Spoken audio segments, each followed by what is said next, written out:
Hi everyone, it's me, Tim. Today I want to talk about creeping normality. It's not the name of my favorite band. It's not the name of a new game company I'm starting. It is a term that means getting major change made to something in small, tiny increments. This is not the same as slippery slope, which is a argumentative fallacy where people assume that if you let one little thing in, it will lead to major unintended consequences. Creeping normality is a deliberate thing that people do where some limits have been defined on like a min and a max of something, and then you push or other people push on the limits of those, usually the upper limit, trying to get something just past it. And if they do, that moves the limit, and then they do it again, and it moves the limit, and it does it again. That's why it's called creeping normality. In politics, this has been called the Overton window, which means politicians often see certain topics as being too conservative or too liberal for them to discuss with their base. But over time, that Overton window can shift, often by introducing things that are near one end. Introduce a pretty conservative bill that's at the limit of what people accept, or a very liberal bill at the limit of what people accept. And when that gets accepted, you wait a year or two and then you can push something more. The Overton window is a little different. That's why I went with creeping normality. Creeping normality is something that I've seen in game development a lot. And that's why I wanted to talk about it here. When every game I've worked on has had this, I particularly see it though when I'm in charge of the design. So I saw it on, Fallout, I was kind of the last word on the design. And then saw it in Arcanum, saw it in Temple, saw it in Wildstar, saw it in Outer Worlds. So I'll give some examples for those of those, but what I'm saying is it tends to happen, and if you work in a group, you will probably see this happen in your group. A designer has an idea, and they really want it in the game, even though it doesn't quite fit. They'll do one of two things. They'll modify their idea so it's just within or just outside the limit, and they'll try to get that limit changed. Or more frequently, what I've seen people do is they're pushed for something near the limit that's not their idea until it gets accepted. Then the limit can be moved up a little, and maybe they'll do something else. And then the limit will get moved again, and they suddenly say, well, here's my idea for this thing that they knew wouldn't have been accepted 6 months, 8 months before, because now they've normalized they've changed what's normalized in the game. I've heard this referenced by some of the old writers who worked on The Simpsons. If you watch the first season of The Simpsons, Homer's not as dumb as he is mean. And in the interview I saw, I think it was with Conan O'Brien, they said some designer wrote in something, and the producer pushed back and said, no, that's too stupid for Homer to say. But what happened was something else dumb was said for Homer, and it got a lot of good feedback. So then when they introduced what they wanted to say earlier, it suddenly wasn't too dumb. And they were getting a lot of laughs on it. So suddenly Homer's saying all these dumb things. So Homer shifted from the kind of mean, aggressive, angry father into just really stupid father. And that's a good example of creeping normality. But I want to talk about what I've seen happen with creeping normality in my own games. Fallout is the one I want to use because a lot of you play Fallout. In the very first game, we had Mr. Handy, we had the Robo Brains. This was something that we saw as what a robot should be like in Fallout. A very big, chunky, clunky treads or floating on, a thruster very mechanical, very simplistic. No chance that this thing, you'd think this thing is sentient. It's a very robotic robot. We used Forbidden Planet as a touchstone. That was Robbie the robot. But there was a programmer who loved, a designer who loved Terminator and Terminator 2, and he really, really wanted that kind of skinny endoskeleton robot.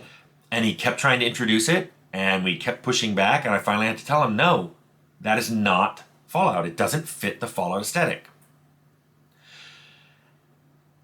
And then later the newer Fallouts came out, and they had endoskeleton bots. In Fallout 4, you run into one right when you go to Diamond City, Nick, the detective bot. Then you find out they have synths, which are supposedly undetectable. It's kind of vague and needed tests. I'm like, couldn't you just cut someone's arm off and see the robot part inside? But it didn't matter. At this point, endoskeleton robots have been normalized into Fallout. This means the limit's been pushed. Now more modern tech can be added, especially because if you look at what the Institute added into Fallout 4 with much more modern tech, you can point to that and go, well, there could be even more modern tech than that. At some point, if this continues, it really won't look like Fallout anymore. It'll look like some other game. But it will happen slowly. And that's why often I found as the game director, I had to be the bad guy and go, no, we're not going to do this. No. Because you want to keep those limits constrained so your game has a theme and a tone and a style.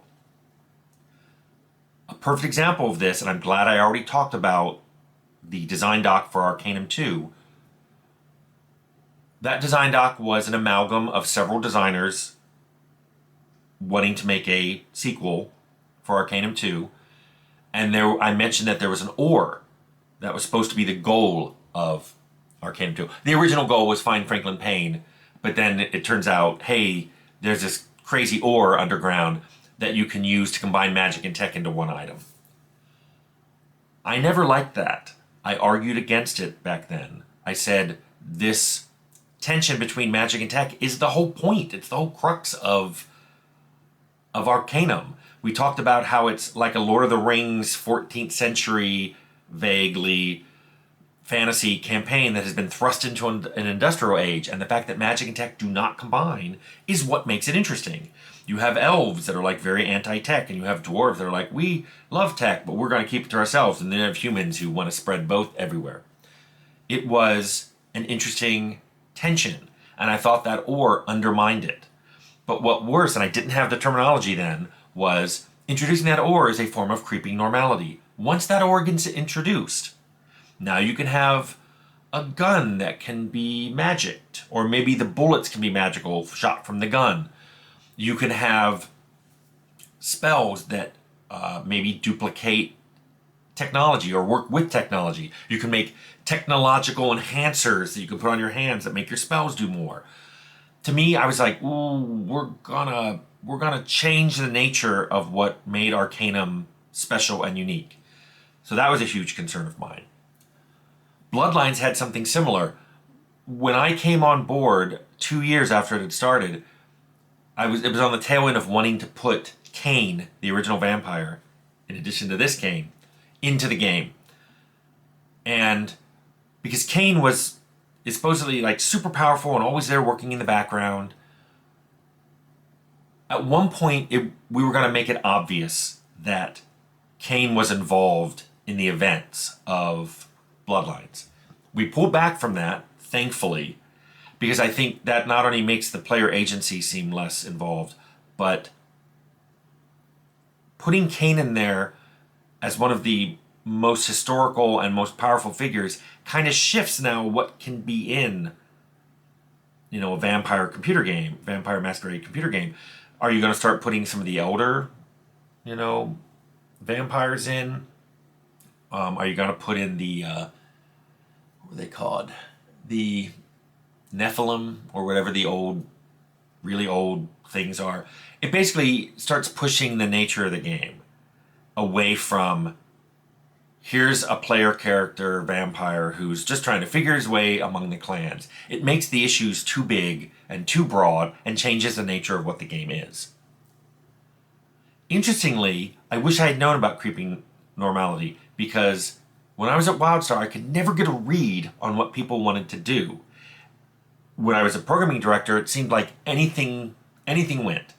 When I took over as design director, part of the problem was every time I tried to define limits, they would get pushed back by people at my peer level or higher. So it was hard to control the game. It was hard to give it a good theme, a good feel, a good... You as the player should within a few hours of playing a game go, okay, I get this game, I know what is and isn't part of this game. I mean, it would be really weird if you were playing Skyrim and a flying saucer landed.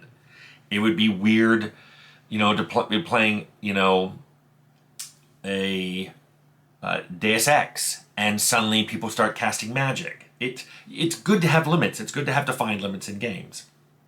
In fact, that gets me into why I wanted to talk about creeping normality. What does this mean for game design? And especially if you're making a game. I very, very much encourage you to set hard limits. You can even write them down. Remember when I said you can define your goals for the game? That's a good place to write down what your limits are and say, this is what is in this game, and this is not what's in this game. If you have to do that, because if you don't, two things can happen. You can overscope the game, which, as I've talked about in other videos, overscoping leads to too many features, too much content, and creeping normality, which is anything anyone thinks of belongs in the game. But also, without limits, you end up with, when I talked about perfect is the enemy of good, without limits, you can end up with people really wanting to make something fantastic in the game, which doesn't even really belong. Because they're pushing a limit, it takes a lot of work to get that thing working in the game and feeling like it belongs. So it takes a lot of extra work, and the work you spend trying to smash that feature in that's slightly beyond what your limits are time you could have been spent making the game better. So I see creeping normality as a dangerous thing in computer game design and something you need to keep an eye on. And I think if there's ever a time for a game director to be heavy-handed, I think it's with the limits that have been set for the game. Define them early, get everybody to agree to them, and then your job is to police that and make sure everything stays in that limit. It's okay for someone to push up against it, but say no to anything that goes past it. And I think that will help you make a better game. So I hope you all now understand and appreciate creeping normality.